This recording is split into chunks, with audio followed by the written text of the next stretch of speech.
Okay, everybody, I am back. I have retrieved my bird. He's invisible behind us with my fake library green screen. Okay, so let's get right back to it, and I'll share my screen again here, and hopefully you can see this. So let's take a look at, there are many ways that these consonants are displayed, and so you really need to study these closely and to understand the differences between the unvocalized and vocalized consonants that are made in the same place with the same manner. So let's take a look at the stops, which are also called plosives. Just think of the word explosive. And the manner of articulation for a stop would be where the articulators fully come together, block off the airflow, and then release it. So like p, which is an unvocalized bilabial plosive, and b, which would be a vocalized bilabial plosive. Then we have t, which is an unvocalized apico-alveolar plosive, t, t, t. And then its sister d, which would be a vocalized apico-alveolar plosive. Then we have k, or k, k, k, whispered, which would be an unvocalized dorso-velar plosive, and g, which would be the sister of k, which actually is a vocalized dorso-velar plosive. We'll talk a little bit about plain aspirated, glottalized, or labialized in a bit. For now, just set that aside. Aspirated really means just a puff of air behind it, like puh. Glottalized means that you cut off the airflow and then release the air even after you make the consonant. So instead of puh, it would be like that. Instead of tuh, it would be tuh. And Mayan languages, as well as Pomo in California, Pomoan languages use those glottalized consonants, as do many languages around the world. Labialized consonant actually means using your lips. Don't worry about that for the most part right now. Okay, so a fricative is a wonderful term because it has a fricative to begin with, a f. The F sound is a fricative. And if you think of a leaky balloon where the air is not being totally cut off, it's just kind of hissing out or leaking out, those are fricatives. So we have the labiodental fricative, which is unvocalized f. We have the vocalized version of f, which is v. We have the apico-alveolar fricative, which is s.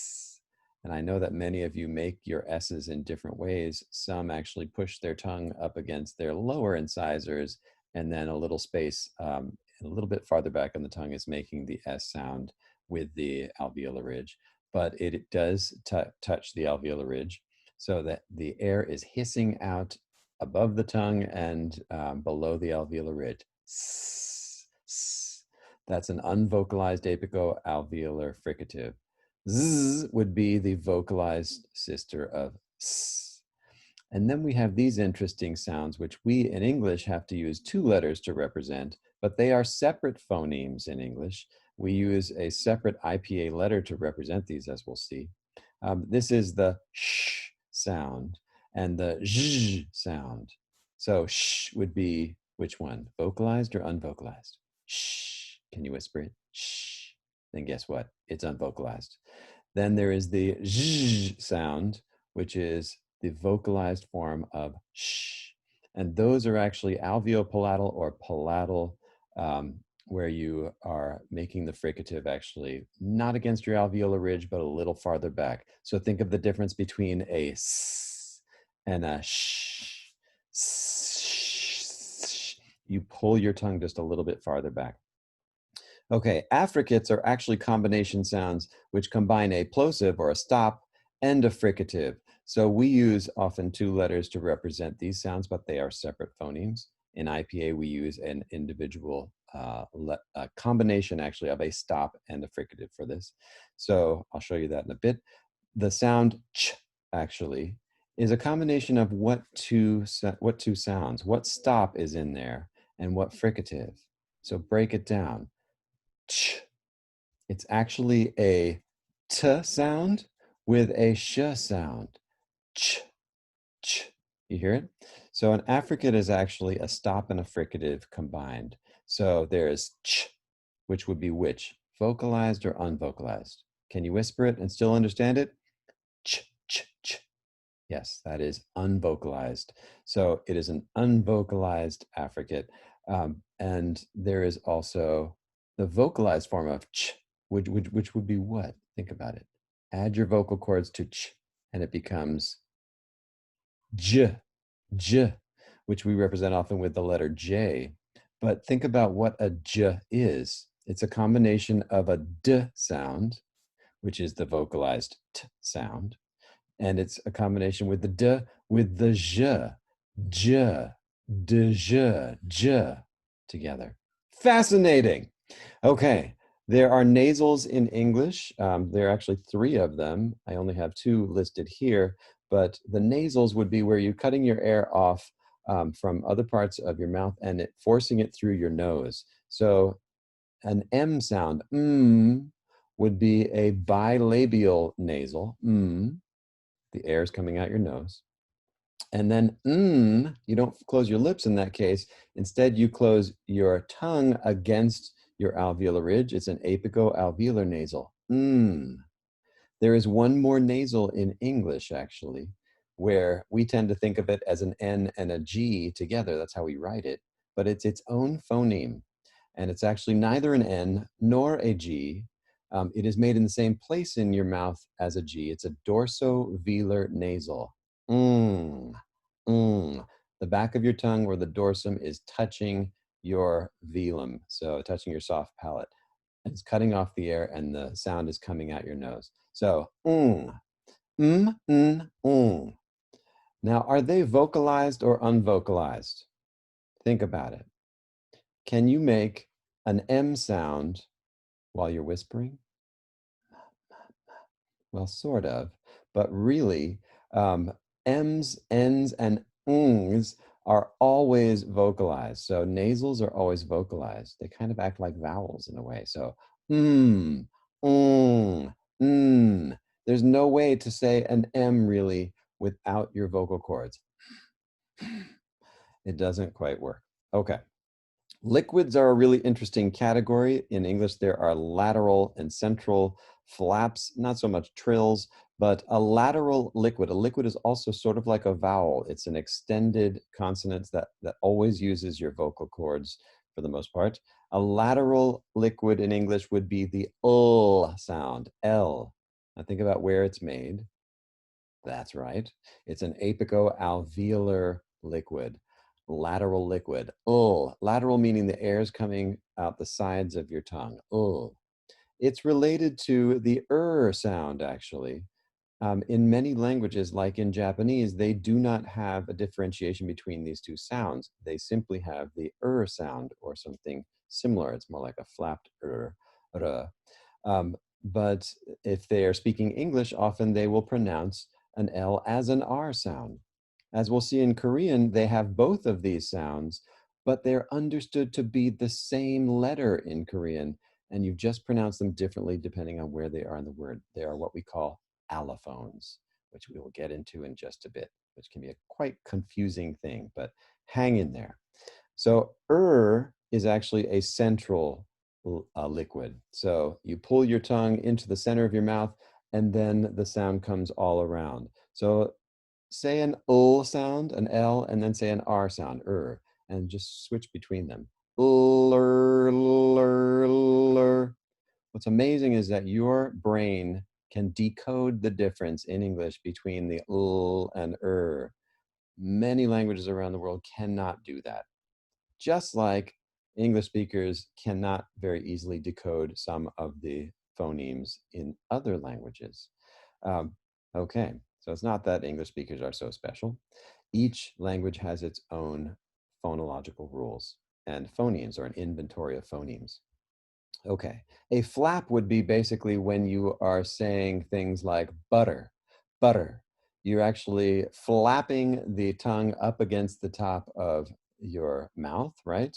That's a flap T, but there's also a flap L, ra, ra, like that, a flap R, ra, ra, right? Very similar.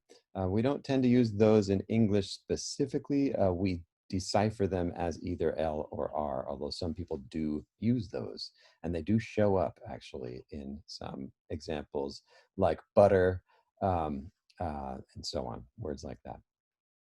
Okay, a trill would be where you roll your R. In Spanish, this is a requirement if you have two R's in a row. That's how they represent it in their alphabet. Some English speakers cannot actually produce this sound. Take some practice. R, r, r. So, R con R cigarro, R con R barril. So, there is a saying in Spanish if you're learning how to roll your R's. So if you're just saying the word but, which is pero in Spanish, P-E-R-O, then you just flap your R, pero, pero. But if you're saying dog, then it's perro, perro. So that is a separate phoneme. It is the smallest unit of sound that has the power to change the meaning of the word from pero to perro. So those are two totally different words or different morphemes because of that one change. Pero to perro. Okay, we don't use trills so much in English. Some people do have them. They flourish their speech with the right? You don't hear it too often, but it does show up. Okay, glides are actually the sounds, and we represent them with the letter J in IPA, but that's actually a Y sound. It's more the German J. It's a Y. It's not the Spanish Jota. It's the German Y in IPA. So IPA has been kind of cobbled together from different European languages. It is very Eurocentric because linguists from European-derived languages created the IPA, even though it's used for languages all around the world, many of which don't use alphabets in the same way, as we'll see when we talk about writing systems. So a glide is something like a vowel. It's very, very, the articulators are not restricting the flow of air. Typically, they are vocalized y and w. If you think about those, y, w, they're very much like vowels. Okay, so here is a chart of the IPA showing all the different possible sounds. There's interactive versions of this I gave you in the previous week. And so we have, for example, up here, these are the places of articulation, in this case, bilabial, labiodental, dental, alveolar, postalveolar, retroflex, palatal, velar, uvular, pharyngeal, epiglottal, and glottal. And then on the left here, we have the manner of articulation: nasals, plosives, fricatives, approximants, we didn't talk about those, trills, we did mention those, taps and flaps, lateral fricatives, lateral approximant, lateral flaps. Some of these terms are different depending on who is creating the chart. I know that's confusing, but you will get used to the terminology here, I hope. Just take some time with it and study it. So we don't use all of these in English. We only use a select few in English phonology. There are many other possible sounds you can make in the human mouth that in some cases where they're grayed out, those are impossible to make by any human. Perhaps an alien would be able to do it. But take a look at some of these, and these are the IPA symbols for these consonants. Here we have many of them very much identical to English alphabet, European alphabet, Roman alphabet. So the bilabial nasal, the alveolar nasal, n, and the dorsovelar or just velar nasal, ng. Notice it's like an N and a G had a baby. That's the IPA for the nasal, ng, the dorsovelar nasal. Okay, here on the left, these are the unvocalized consonants. On the right in the same box is the vocalized form of those consonants. So you see the bilabial plosive p and the bilabial plosive b. Bilabial plosive p is unvocalized, b is vocalized. Alveolar plosive or apicoalveolar plosive t, unvocalized, d, vocalized. If you go over here, the dorsovelar or velar plosive k, unvocalized, g, vocalized. So that's one of the exercises you've been working on for this week. Notice there are others as well. Some of them we don't make in English. This is a bilabial fricative. Now, fricative is like a leaky balloon, right? Like the f sound. But the f is a labiodental fricative, unvocalized. V would be the vocalized form. But what fricative could you make with your two lips? You take your two lips together like a b, m, p, but now you make a leaky balloon. It would be actually, the unvocalized form would be f, and the vocalized form would be va, va, va. Sometimes in Spanish you hear that, like in the name for the capital of Cuba, Havana, Havana. In Hawaiian, often you hear it as well. In Maori, I believe, as well. Okay, notice here we do have these sounds. These would be dentals, right? Or apicodental, the tip of your tongue touching your teeth. This is a fricative. This would be the Greek theta, which is used to represent a unique sound in, that doesn't show up in many European languages except for in English, Greek, and I think Icelandic. We have the th sound, unvocalized, as well as the vocalized form, which is the letter eth here, which is still used actually in Icelandic, was used in Old English. This is the sound v, as in this and that, whereas the theta sound over here, the IPA for the th, would be with, although you can also say it with, depending on the word that follows, because that serves as an allophone. More on that later. Okay, so here is the sh sound, right? The SH sound, that's the IPA for that. It's a stretched out S. It's a post-alveolar, or what we would call an alveopalatal, often fricative, sh. And then the vocalized form, zh.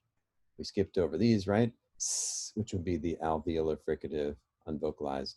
And then the z, which is the apicoalveolar form of s, the vocalized form.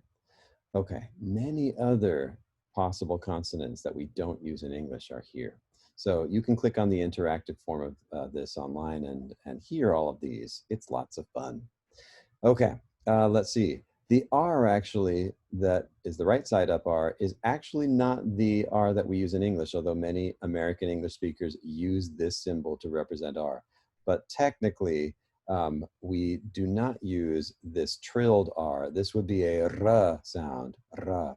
Whereas the actual R that we use is this one. It's the upside down one, which would be R.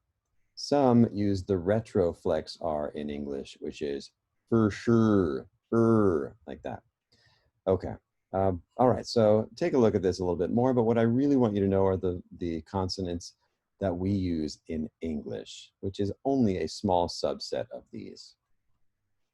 So let's do a little bit of a quiz, shall we?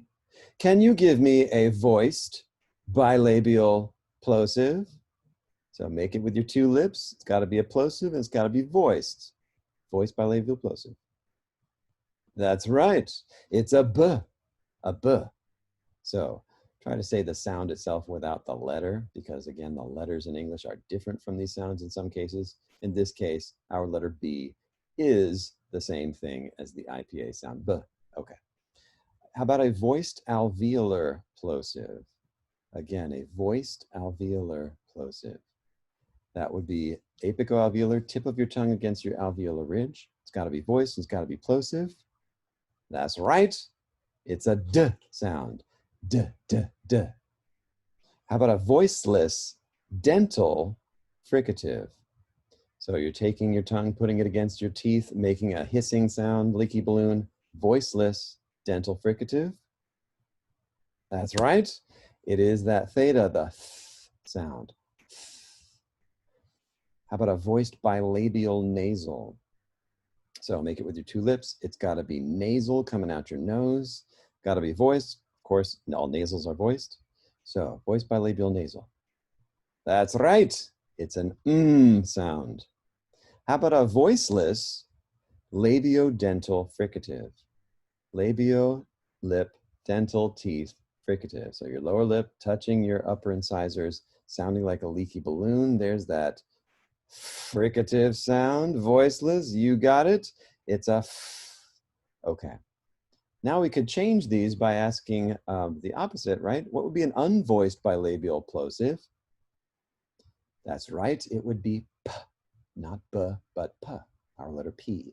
How about a voiced alveolar plosive, or sorry, an unvoiced alveolar plosive? Not the duh, but take your voice box out. Da da da. T, t, t.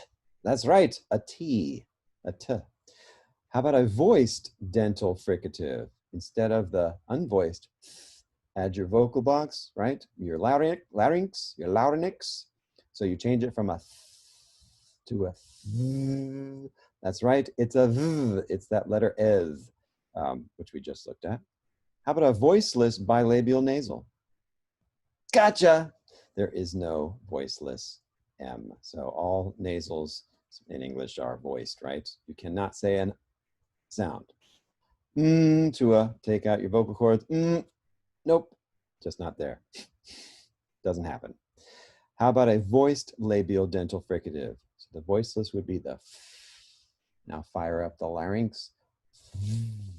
What's that sound? You got it. It's the letter V in English, or IPA, the. Awesome. Okay, so some other interesting consonants, which are called non-pulmonic. Anybody know what pulmonic means? Pulmonary. Yes, that's right. Lungs. Non-pulmonic means not from the lungs. So in this case, you're not using air from your lungs. You're actually creating the sounds in a different way. These are some of my favorite sounds, and they were invented by linguists to especially describe and transcribe or record languages which had never been written down, called often the click languages or the Khoisan languages that are in Southwest Africa. It used to be all the way over East and South Africa, now restricted to the language family of the Khoisan languages, although you do find some clicks in neighboring languages which have been loaned into languages like Xhosa, which is in South Africa, and in Zulu. Okay, that is a picture of your lips making a kissing sound. It's a bilabial fricated click. So it is, we know that sound in English, but we don't use it as a consonant. In Khoisan languages, it is used as a consonant. Here we have a laminar alveolar fricated or dental click. That would be very much like you're putting it against your teeth, right? So like that. We kind of had that tisk, tisk, tisk way that we write that same sound, which is, to say, for shame, for shame. That is a loan actually from West African languages, interestingly, that has made its way into English. Isn't that cool? So we do recognize it, but we don't use it as a consonant. There is the exclamation point, which is used for the very abrupt retroflex sound. So put your tongue in the middle of your palate and then pop it off. So in each case, the air is always coming in your mouth from outside your mouth. Instead of from in your lungs and pushing out your mouth, it's coming into your mouth. So think about it. Is sucking air in, is pulling air in, is also pulling air in. This one is a laminar or palatal postalveolar abrupt. It's very similar to this one. I can't tell the difference often between the two, but in Khoisan languages, they can. So this one is actually more like a sound, whereas this one is a sound. This one is a sound. Yeah, it's hard. Okay, this one, which is two little slashes together, often actually shown as hashtag marks. This is a lateral alveolar fricated click, which is coming into the sides of your mouth like, and many people will use that to call a horse or some other farm animal. And so it is, again, we can make these sounds, but we don't use them in consonants. They're not phonemes. All right, these are really interesting. You find these in languages like Mayan, where we have, again, you're pulling the air in. It's an implosive, but it's voiced. So it's a voiced bilabial plosive, but it's implosive in this case. Instead of explosive, implosive, you're pulling the air in. So instead of ba, you're saying ba, ba. Instead of da, you're saying da. And here you have a palatal ah, and here you have a dorsovelar ah, and uvular way back in the throat ah. Okay, So many of these exist in languages like Khmer, in Vietnamese. There are differentiations between the explosive duh and the implosive duh. So if you're going to say hello in Khmer from Cambodia, you would say, of course, put your hands like this, depending on how high, how respectful, and you would say so dai. You hear that? So dai, dai, dai. They have a sound duh and they have the sound duh. Those are separate phonemes in Khmer. Cool, huh? Okay, then you have the glottalized consonants, the ejectives. Examples, and they're often used by something that looks like a question mark or an apostrophe. This would be a glottalized or glottal stop, glottalized consonant, which would be the glottalized P in this case, uh, uh, a glottalized T, and a glottalized K, a glottalized S, So you hear what's happening. You're actually saying the consonants like we say them, but you're not allowing air out of the lungs until after you let the air out your mouth. So you keep a little bit of air in your mouth and it's not coming from the lungs. So you say like that, and then you release the vowel. So, uh, uh. So, uh, and then, uh, uh, and then, So these are separate phonemes, the glottalized versus the unglottalized consonants, and those are very common in Mayan languages. Okay, a little bit about language families. Here are the different language families, which are groups of related languages, which come from ancient ancestral languages in the continent of Africa. The one that I mentioned just previously that uses the non-pulmonic clicks is the Khoisan language family, which is mostly here in South Africa, Namibia, and Botswana, a little bit in Zimbabwe, a little bit up here into Angola and Zambia, and up here as well as in Tanzania, so the Hadza languages up here. So it used to be that these languages were all over. Then the Bantu languages actually came down into Southern Africa and displaced a lot of these people. Of course, Europeans arrived in South Africa and displaced a lot of the people down in South Africa as well. But these languages are still spoken by small groups of people. Typically, they are foragers, or what used to be called gatherer hunters or hunter gatherers. Usually gatherer hunters because there's more gathering than hunting. But this was how humans have lived for most of the time that we've been on Earth. And what's amazing is genetically as well as linguistically, these people have been doing basically living as they have been living for 60 plus thousand years. And they are more distantly related to anybody else on the continent of Africa, let alone in the world, but they appear to be related to the ancestral population to which we all belong as humans. And some interesting studies of these languages show that within Africa, the Khoisan languages have the most number of consonants of any language. So upwards of 100 different consonants. And that's true of a lot of other languages in Africa as well, and other language families. And as you move outside of Africa, there are fewer and fewer consonants used. This interestingly parallels genetic diversity because we see more genetic diversity in Africa than we do anywhere else in the world. And that's because why? If you take biological anthropology, you'll learn that human beings, we all come from Africa and we have been in Africa for the longest time. And that's the more time that goes by, the more mutations, random mutations occur. And it doesn't mean anything in terms of being better than or worse than anyone else at all. It's just the more mutations there are, the more time has gone by. And interestingly, as we look at the expansion of humans outside of Africa, there seems to be a loss of consonants. Why that is not exactly certain, but it is an interesting parallel. We're not sure if it's correlation or causation, what is going on here, but it has been something that is recently in linguistics news. Okay, this is actually a breakdown of different forms of the Khoisan languages. There are subfamilies. Linguists studying these can tell that many of these languages are no more closely related than many, many, many, many thousands of years ago. And genetically, this corresponds as well. It looks like that many of these people are not very closely related at all, yet they represent this language family, which seems to be really, really ancient. So the more time that goes by, the more languages diversify. And it looks like the Khoisan languages have been diversifying for perhaps upwards of 60,000 or more years. It's really quite fascinating. Okay, so the people that you might have heard of are the Zhukwasi or the Kung. There are many documentaries made about these people from the 1950s through the 70s, 80s, 90s, even now.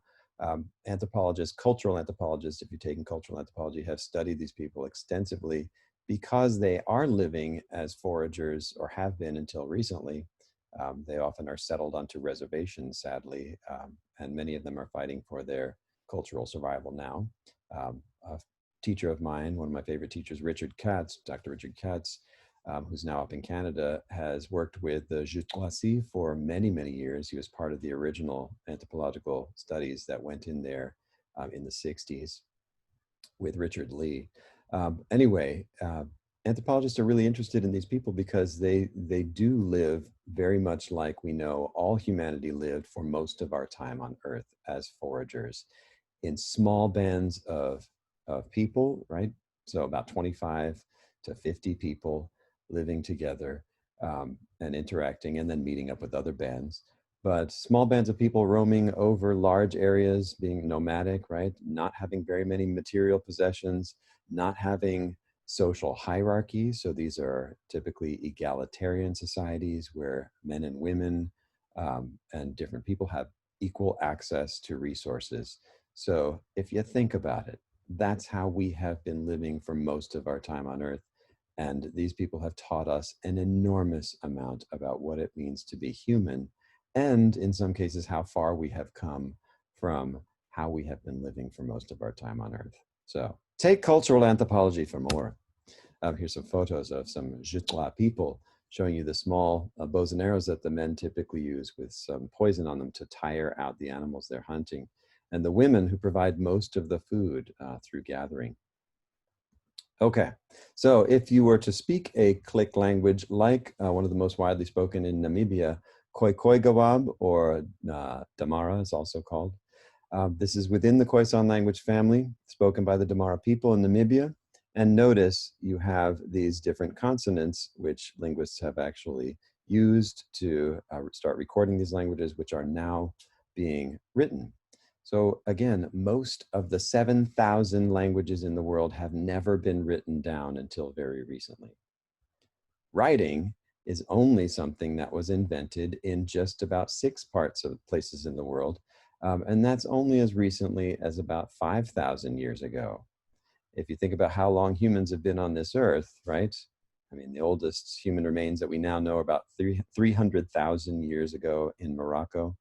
It's possible language goes back even farther than that, but it's really hard to tell. Nobody has a video or a tape recorder, although we can look at representational artwork and see how far back that goes. Interestingly, only around 60,000 years ago is the earliest artwork that we know of, although there's some examples of other petroglyphs and so on that may be older. But anyway, it is really, really interesting. So let's take a look at this and see if we can pronounce it. The translation is, let's go to dance.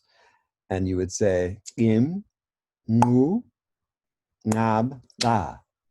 So again, this is the, this is the, this is the, and this is the.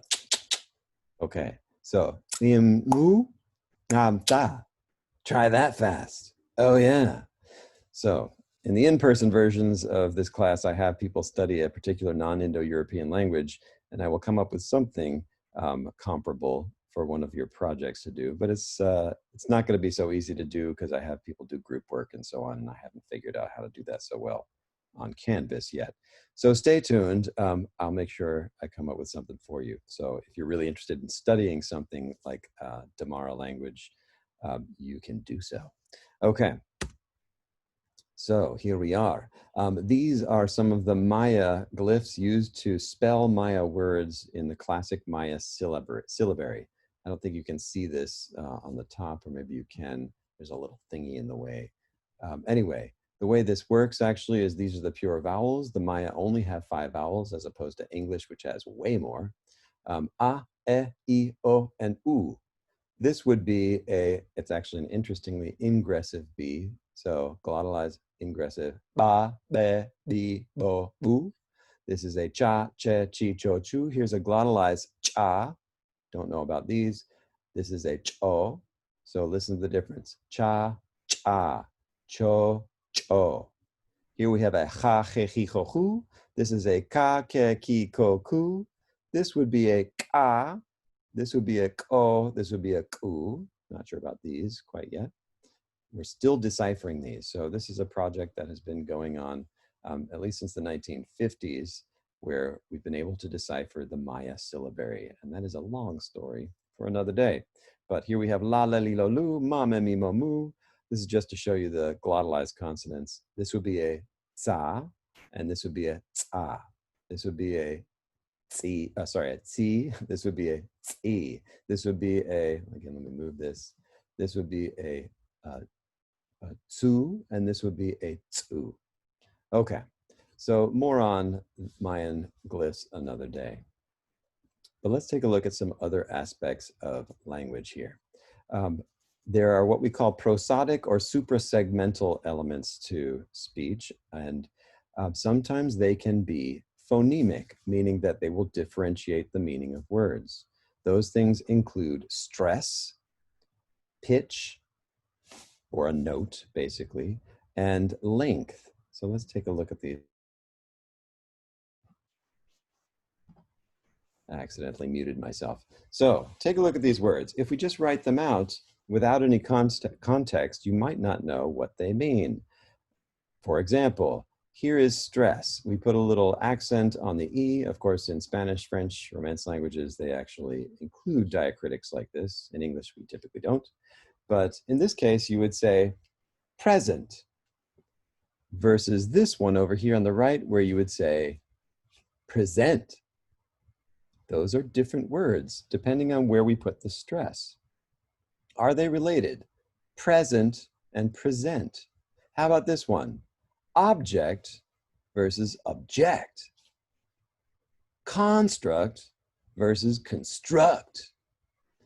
Implant versus implant. They are related in English semantically, so they do have similar semantic meaning. But there is an interesting rule in English when you have these multisyllabic words where you put the accent either on the first syllable or on the second syllable, it can change the meaning from a what to a what. What are all these versus what are all these? A present, an object, a construct, an implant, versus to present, to object, to construct, and to implant.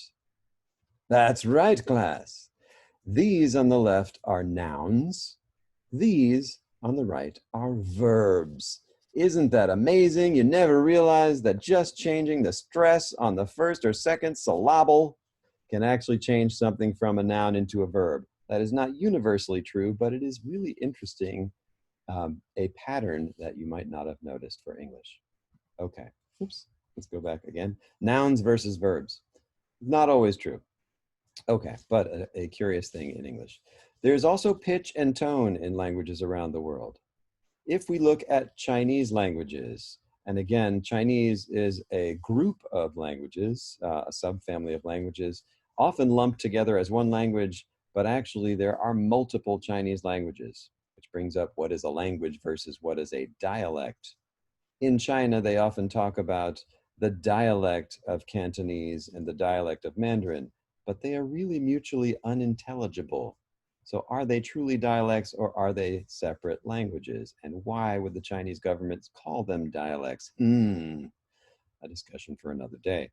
Okay, so in Mandarin, let's use, you can write Mandarin and Cantonese in the same way, but the pronunciation is often completely different. All right. In Mandarin, though, you have different pitches or tones for the same syllable, ma. So in this case, in the pinyin system, you would actually use a little macron for the high tone or high level pitch in order to say the word mother.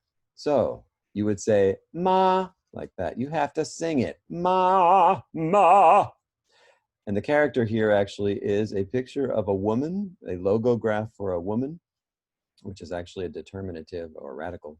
And then right next to that is the glyph for a horse. Why a horse? Why are you saying woman horse for mother? Well, there is a reason actually, but let's see that in just a moment. So there is also a high rising tone. So you can use the same syllable, the same consonant and vowel combination for ma, which we typically use in English as a question, right?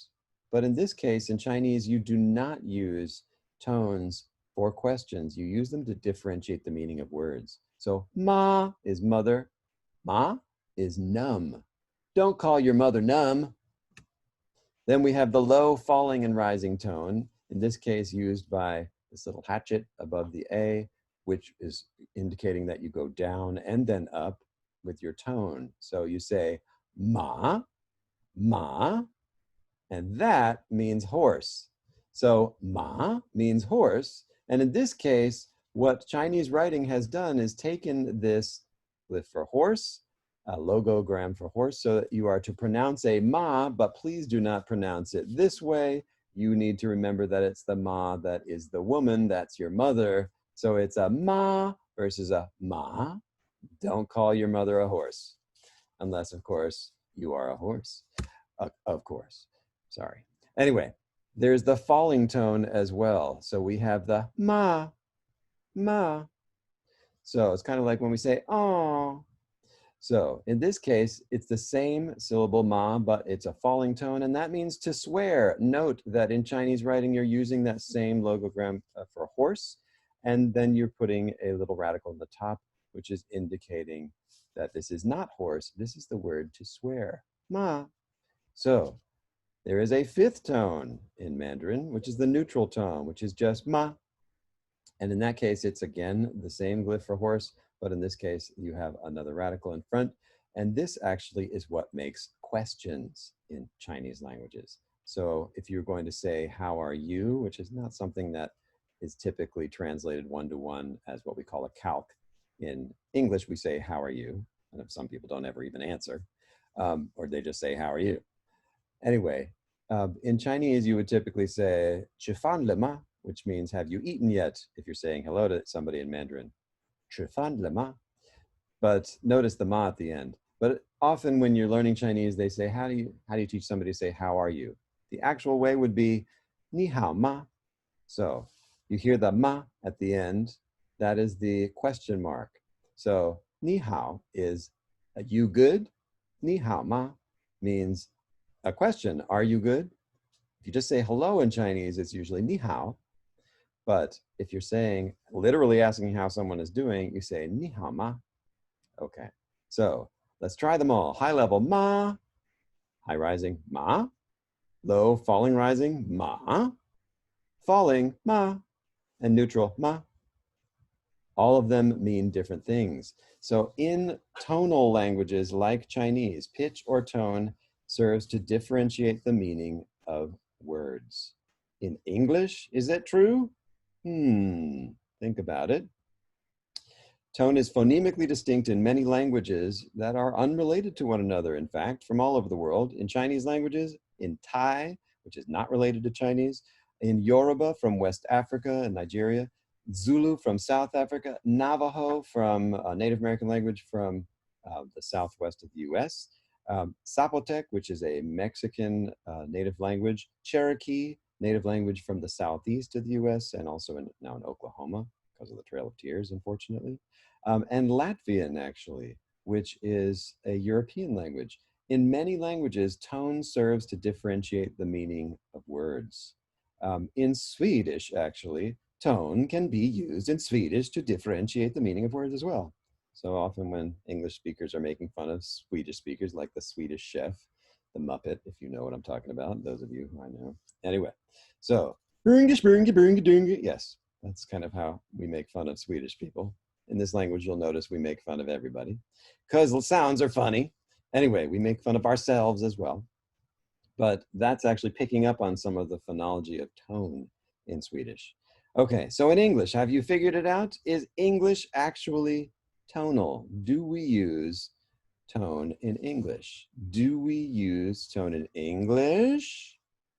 As I mentioned before, we use that rising tone, but it doesn't change the meaning of the word, but it makes it into a question. Interestingly, with California-ese or California backtrapping, which you're learning about in this week's discussion board, or last week's, that is actually due this coming Sunday when I'm recording this. But the study of teenage girls from Palo Alto by, I believe her name is Eckert, is interesting in that you can hear tone being used in new ways. And this is influencing a lot of other English speakers throughout the country and throughout the world now. So teenage girls in California actually drive the evolution of English amazingly. And a lot of that has to do with a lot of the media coming out of Los Angeles, central, you know, the Valley girl speak, and how the media broadcasts, not just through the US, but also through the world. So when I went to Australia, I couldn't understand people at first, but they understood me perfectly because they had been watching Beverly Hills 90210 for a while. And so they would just drop right into, oh my God, Kelly, no way. So backtrapping is a thing. And the use of the rising tone at the end of declarative statements, which I often hear in speeches in class when we were in person once upon a time, where people will say like, tone is phonemically distinct in many languages, but that has the effect of making everything into a question, which is kind of interesting. Why would young girls form all declarative statements into a question and not instead say, tone is phonemically distinct in many languages? Why is one more feminine and one more masculine? Now, actually, you're finding men and women both rising a tone at the end of their sentences. So it's an interesting thing that we'll talk about in a future lesson. Okay, so on the discussion board, there is an activity that I want you to do that actually is about this Chinese tongue twister, one very similar to it, and I want you to check that out. And it has this interesting translation, which is kind of weird, but it's a little different. You'll probably get a different translation on Google Earth, I'm sorry, on Google Translate, but give it a shot. And I'm not gonna give it away. Okay, so vowel length is also a suprasegmental or prosodic element that can differentiate the meaning of words in some languages. So vowel length can be phonemically distinct. And what I'm talking about is the difference between, in Korean, for example, the word il, which is spelled this way, il, which means day, or if you add a little colon in IPA, that extends the vowel E to E. So il versus il, which means work. So il changes the meaning of the word in Korean. Isn't that interesting? Here's another one. Seda, this is in Korean or Hangul, to count, versus seda, which means strong. So changing the length of the vowel can actually change the meaning of the word in some languages. Not all of them. Here's one. Pam, this is P-A-M, pam, night, versus palm, which means chestnut. So again, in Korean, the length of the vowel can change the meaning of a word. In English, do we do this at all? Can you take any word and then stretch it out and come up with a different word? Think about it for a second. There are people that say things like, you know, I'm sick versus that's sick. Now, it has a different meaning in, you know, in slang, but we don't typically have the change of meaning of words. It changes the emphasis in English, but it doesn't change the actual semantic meaning. Okay, so let's talk about minimal pairs. And for the activity that, that I had you start with Fun with Phonology in the last unit. We're continuing that in this unit, so I really want you to get it, where we talk about phonemes versus allophones. And this can be a really tricky thing. But let's take a look at this. Okay, in English, you have pat versus bat. That would be a minimal pair because we're just changing one sound, and that one sound changes the meaning of the word. Therefore, they are separate. What? That's right, separate phonemes. Because a phoneme is the smallest unit of sound that has the power to change the meaning of a word. Smallest unit of sound that has the power to change the meaning of a word. Remember that. So, pat to bat changes the meaning of the word. Ten to den changes the meaning of the word, right? Even though these are very similarly made, actually, and some people in other languages can't understand or hear the difference between those. But here we have an unvocalized p and a vocalized b, an unvocalized t and a vocalized d. Okay, those vocalizations change the meaning of the word. Those make them separate phonemes because they are in a minimal pair. Pat sounds almost exactly like bat except for that one sound. Ten sounds almost exactly like den except for that one sound. Let's look at Hindi in northern India, where you have the word for key, which is pronounced something like dali, dali. It's not exactly how you would want to say that. In English, we actually have to put a little puff of air after we pronounce the T at the beginning of a word if it's followed by a vowel. And this is much easier for us to say. A dish, if you're ordering a dish at an Indian restaurant with all the different dishes associated with it, that's called a thali. Do you hear it? Thali. That little puff of air is called an aspiration. So different from, your aspirations in life. Aspiration meaning you breathe out after the actual sound. So tali. They actually can pronounce an unaspirated, unvocalized plosive like T at the beginning of a word, even followed by a vowel, without the aspiration. So listen, tali, tali, tali, tali. And you can almost hear that Indian accent when Indian or Hindi-speaking people are learning to speak English. They will often just pronounce all of the T's at the beginning of English words, like the number 10. They'll pronounce it almost like a den, but it's not a den. They do have that d sound, which is a vocalized plosive, but they'll pronounce it without an aspiration, and it will sound like den, den, den. Okay. So they actually are written with different letters in Hindi. This is the letter T, the unaspirated letter T. This is followed by a vowel here. So this would be T-A-L-I, tali, tali. And this is the aspirated T here, totally different letter. Tali, tali.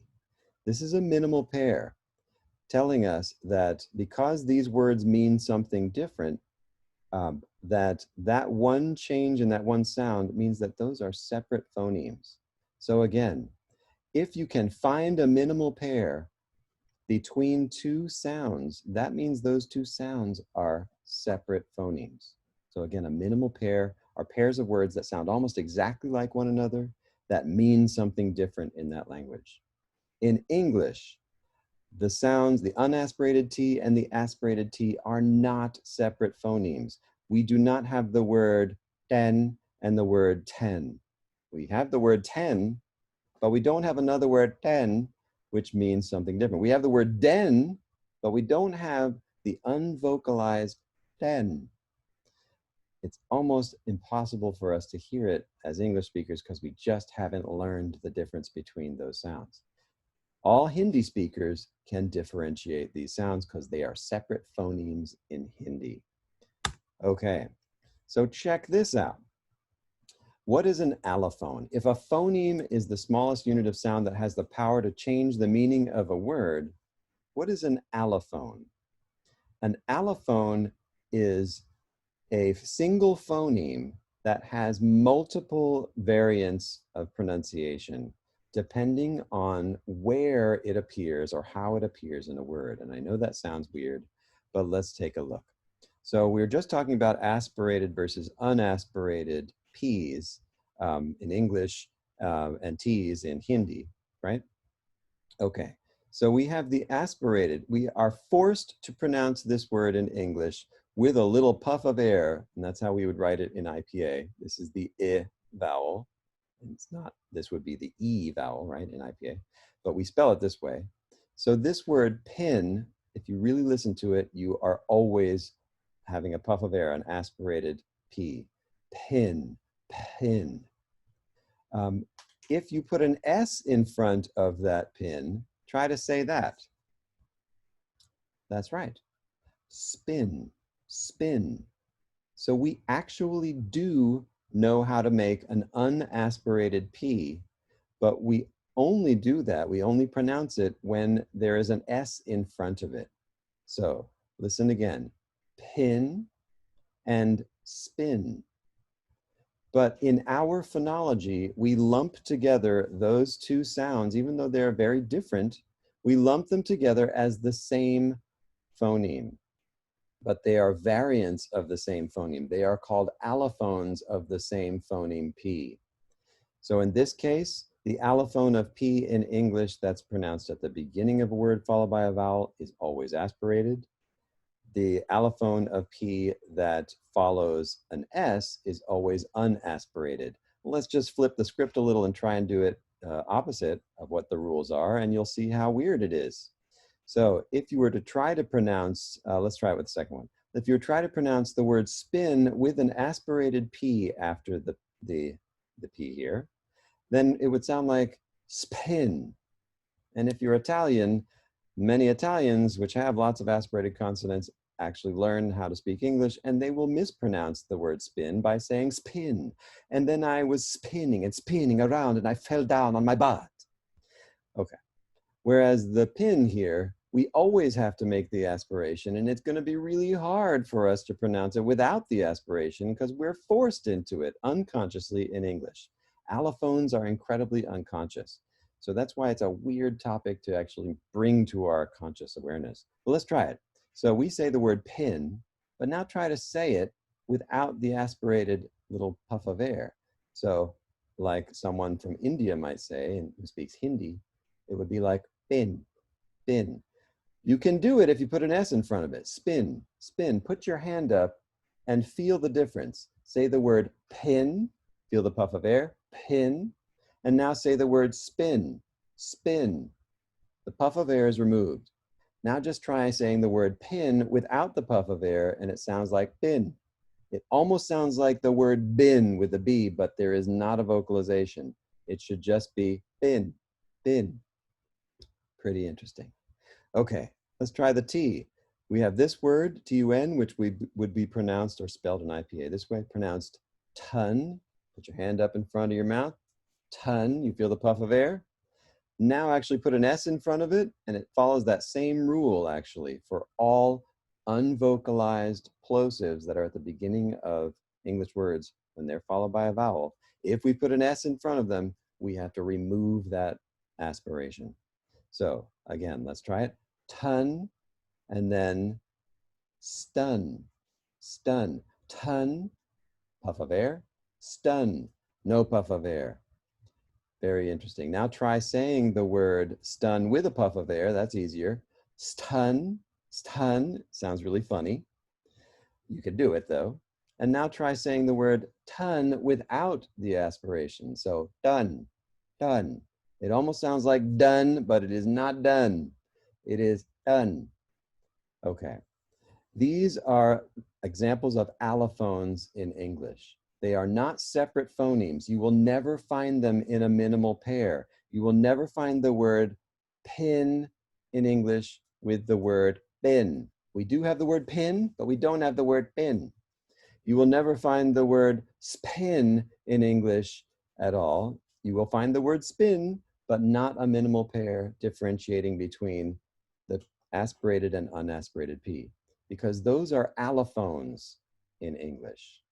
So our search for minimal pairs in various languages that are not English is what we're going to do. We're going to look for minimal pairs in different languages and see if we can find separate phonemes. If you cannot find two sounds that ever show up in a minimal pair, that means they are most likely allophones of the same phoneme.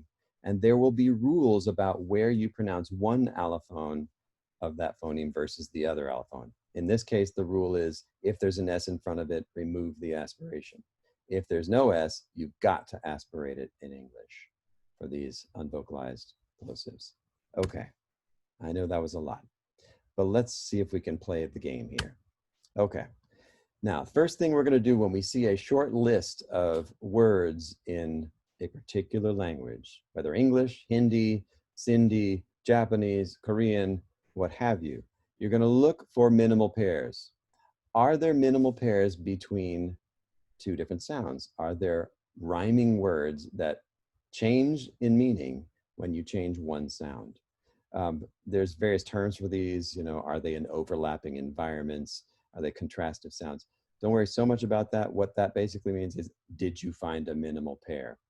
Did you find two different words that mean different things that sound almost exactly like, but change in just one sound? If that's true, then you found two separate phonemes. Okay, so do the words in the pair differ in meaning? Yes, they are contrastive, like pat and bat. Then you found two different phonemes, right? The p versus the b. If you cannot find a differentiation in meaning, for example, if you have in a language words like pat and bat that mean the same thing, then those actually are just what we call allophones in free variation. Don't worry about that. That just means that you can pronounce a particular phoneme in multiple ways in some languages. Okay.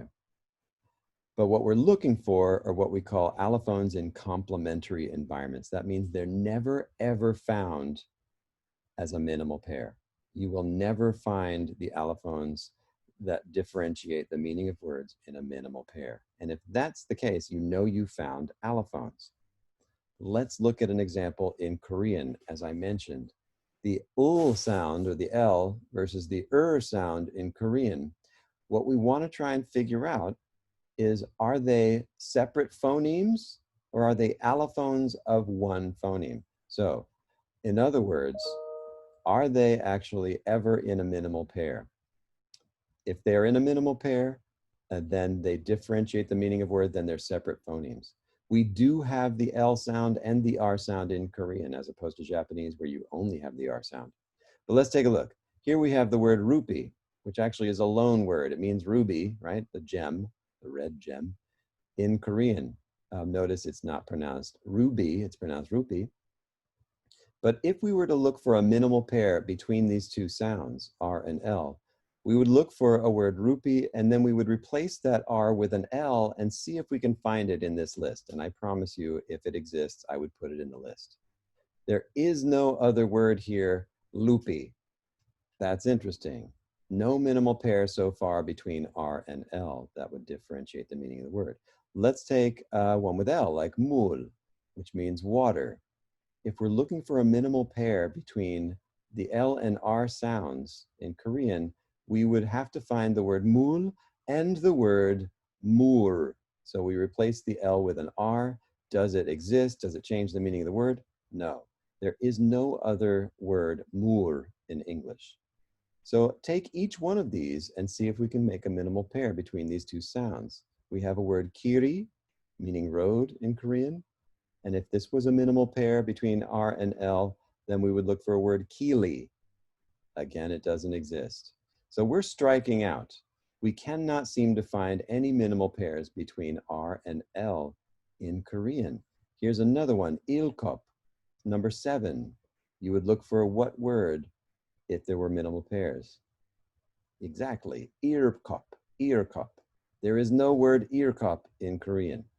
So I can guarantee you, you will never find a minimal pair between R and L in Korean. That means they're not separate phonemes. They do not have the power to change the meaning of a word. You'll never find them in the same environment. So what we do next then is, if you can't find a minimal pair, you can cross off that they're separate phonemes. And now you know they're allophones, but there's one more step. You have to figure out what the rules are in Korean for where they pronounce this particular phoneme as L and where they pronounce it as R. What do you notice about all of the R's versus all of the L's? Let's take a look. Where are all the R's found in this case? So you have to look where they are in the word, you have to look at what's around them sometimes. There's different rules for all different languages for different allophones. In this case, we have an R at the beginning of a word, rupee. In this case, we have an R inside of a word, kiri.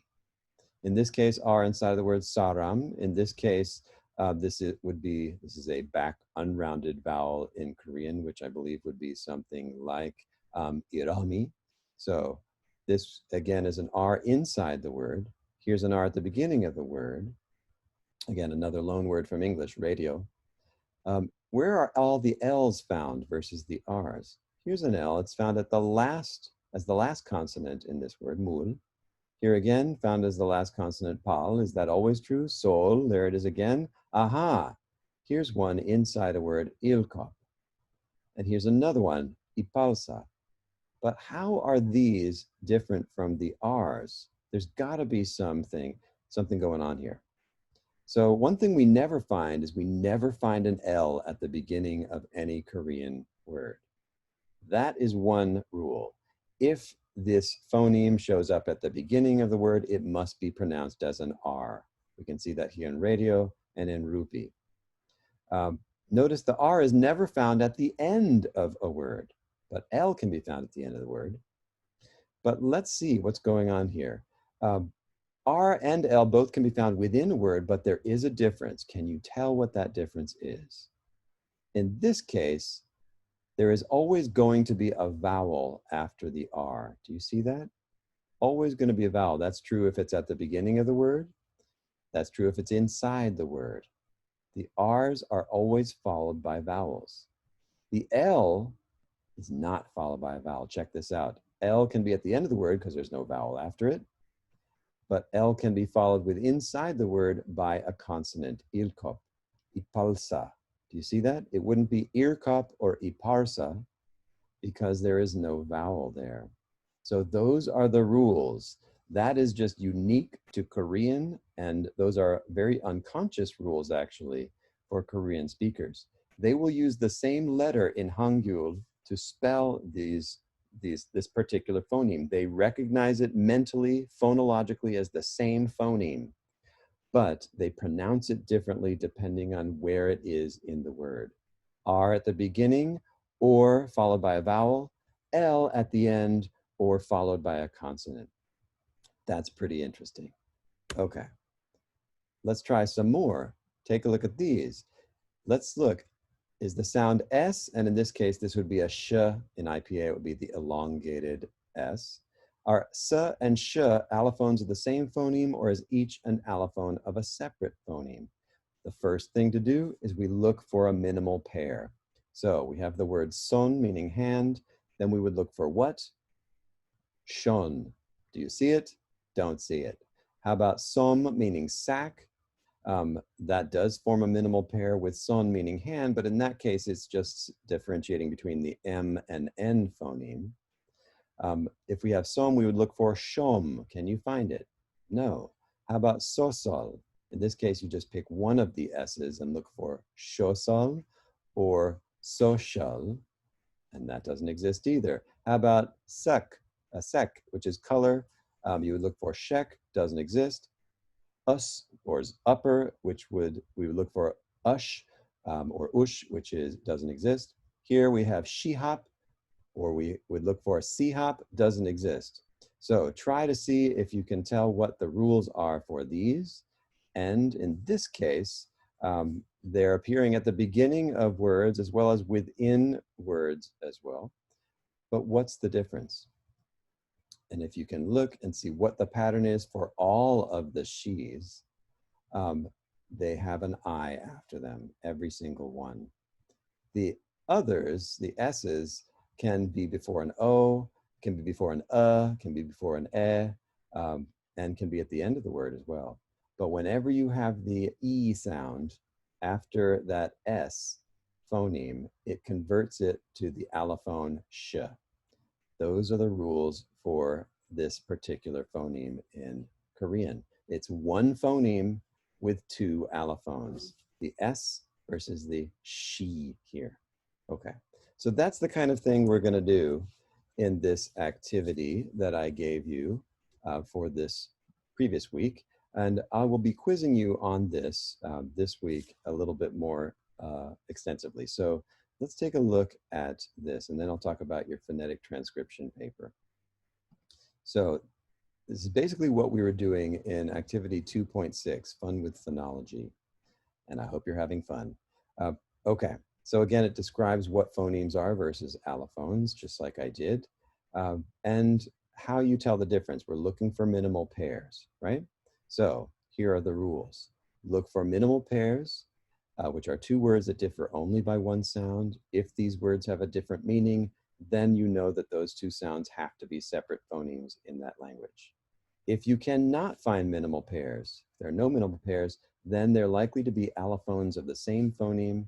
And then the next thing you do is you look for what the rules are. Where is each allophone found in every example? What are the rules for each allophone? They're going to be different for different languages. Okay, so this is basically what we went over in terms of the aspirated versus unaspirated allophones of unvocalized consonants like P and K in English.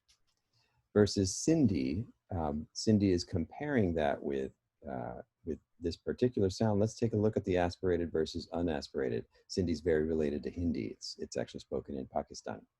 So here you have a word panu, which means the hood of a cobra, of a snake. But you also have the word panu, unaspirated, panu, leaf. Does it change the meaning of the word? Yes. Therefore, the pa versus the pa are actually separate phonemes. Note that they also have banu, which means forest. They have panu, panu, and banu. All of those are separate phonemes at the beginning. And they also have another one. They have an aspirated vocalized B. So bhanu, bhanu, that's really hard for English speakers. That means sun. So they have bhanu, banu, banu, and panu. All of them are separate, contain separate phonemes at the beginning. Okay, we found minimal pairs between all of those. All right. There are, if you watch actually our friend here, he's actually going to take you through this hopefully and explain it a little bit more, perhaps more entertaining than I did. But go back over here and then try this out yourself with the phonology exercises this week that I hope you're working on. I will have some more activities about this in the coming week as well. So again, we're looking at a list of words in Japanese, and you have a directed search to try and figure out if t, ts, and ch are separate phonemes or are they allophones of the same phoneme. So see if you can make some headway with this. Pick any one word and substitute in one of the other sounds and see if you can find it. For example, here's uchi, which means house. If there were minimal pairs, you're going to look for a word uti or utsi. See if you can find it. Look at kata, person. If there are minimal pairs, then you're going to look for katsa or kacha in Japanese. If you can't find them, chances are they're allophones of the same phoneme. But don't stop there. If they are allophones of the same phoneme, then your job is to then figure out what the rules are for each allophone. Where is it pronounced in different ways? Where do you pronounce a t versus a ts versus a ch? Then move on to Fijian and see what you can make sense of in Fijian with the sounds d, nda, and t. See if you can find minimal pairs between those. If not, see if they're allophones and see what the rules are. Then Korean again, we did a little bit of this. See if you can make sense of the L and R sounds in Korean. We've already figured out that those are allophones, so I've given that one away. But again, see if you can reconstruct the rules for yourself for that. Okay, so more of that to come. And if you have any questions at all, please let me know. And I have my office hours on Tuesdays and Thursdays. Nobody's made use of that so far. You can set up an appointment if you like, anytime between 1 o'clock and 3:30. And you can always just text me and let me know that you want me to open the Zoom link, or we can just talk on the phone. We can talk by email as well. So hope you are having fun, and I put a fun discussion board together for you. Oh, one thing before we go, let's talk about your IPA paper, because that is due on the 11th, I believe. So let's go back to modules here and scooch down here to the IPA assignment. So where is that? Here it is, paper 1, due on the 11th.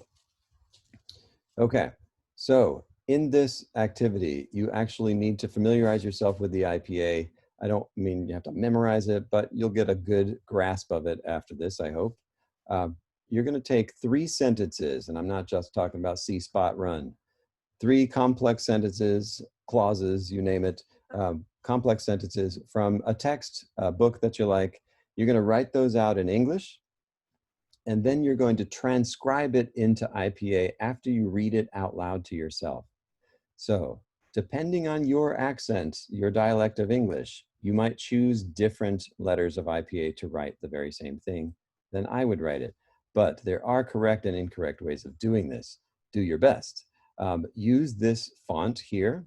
And so if we were going to this font, this link right here, this gives you some of the extra symbols that you don't necessarily have or know to find, where to find on your keyboard.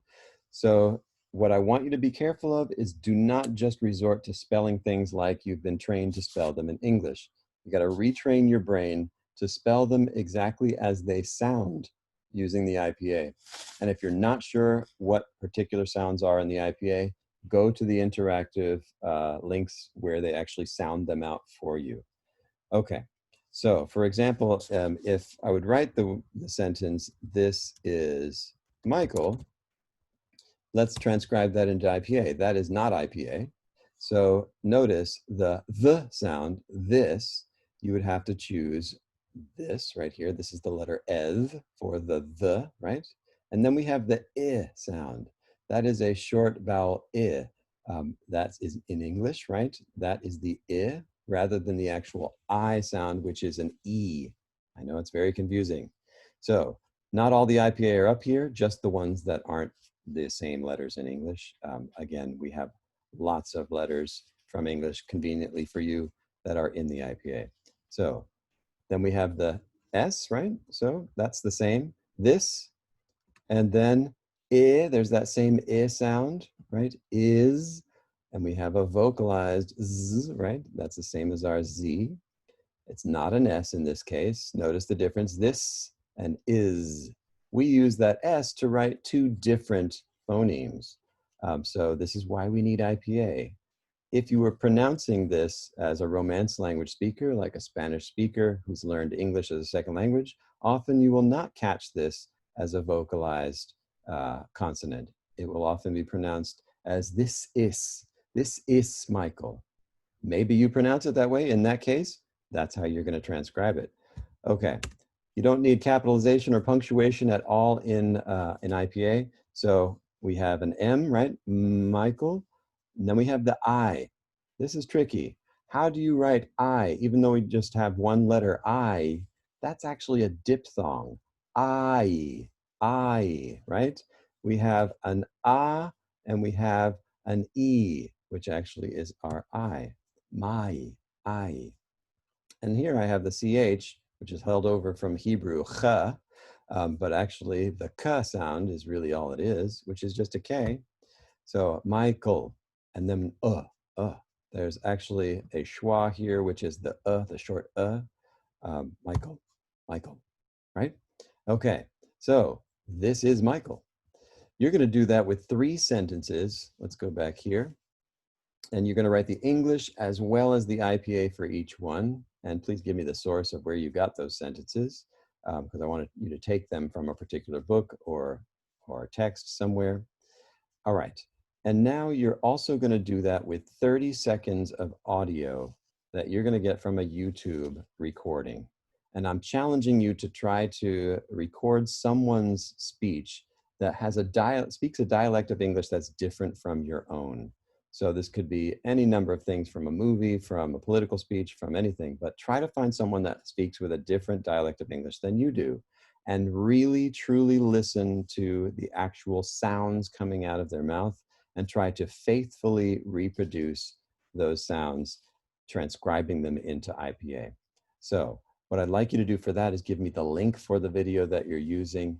Make sure it's 30 seconds of continuous dialogue without pauses. There's a lot of movies with pauses. Don't just make it like 3 words. They need to be, I can tell usually it'll be a full paragraph, you know, or more than a paragraph for 30 seconds. And so you're going to give me the link. You're going to also transcribe it normally into regularly spelled English, but then also transcribe it into IPA. So there's 3 parts of this paper. There's the 3 sentences in English and IPA. There's the 30 seconds of audio in English and an IPA. And then part 3, I want you to reflect with 2 or more paragraphs about what you learned. Okay? And here's the rubric. So if you have any questions about that, please feel free to let me know. It can be time consuming to do this, but hopefully you will learn something in the process, and that is the goal of being in college. Okay, good luck, and I will catch up with you next week. Please feel free to contact me if you have any questions or concerns, and I will see you then. Okay, take care, everybody, and have a good holiday on Monday.